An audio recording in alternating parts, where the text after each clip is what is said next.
మాఘ స్నానాలు ప్రారంభం సందర్భంగా ఉత్తరాది మఠాధిపతులు శ్రీ సత్యాత్మ తీర్థ స్వామీజీ ఆదేశానుసారం కాకినాడలో గురువారం ఉదయం సముద్ర స్నానాలను కాకినాడ మధ్వసభ కమిటీ సంయుక్త కార్యదర్శి డాక్టర్ యాతగిరి పరశురాం, కాకినాడ మధ్వసభ యువజన కమిటీ అధ్యక్షులు మధ్వ పురోహితులు యాతగిరి మధ్వేష్ ఆచరించారు. ప్రతిరోజు సూర్యోదయానికి పూర్వమే స్నానాదులు చేయవలసిన పవిత్ర మాసంగా మార్గశిర మాసాన్ని ప్రస్తావిస్తారని, మధ్వ సాంప్రదాయంలో అది ఈ పౌర్ణమి నాడే ప్రారంభమవుతుందన్నారు.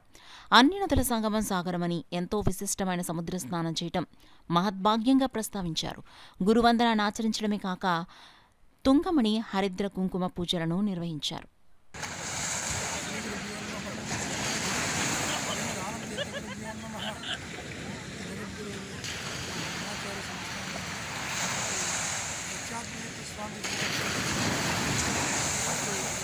మాఘ స్నాన ప్రారంభము గురువుల ఆదేశానుసారము ఈరోజు సముద్ర తీరంలో సముద్ర స్నానం ఆచరించడం జరిగింది.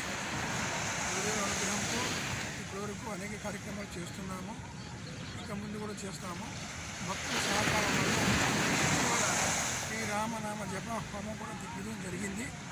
అలాగే ఈ రోజు కూడా స్వామివారి అనుగ్రహంతో ఈ యొక్క సముద్ర స్నానం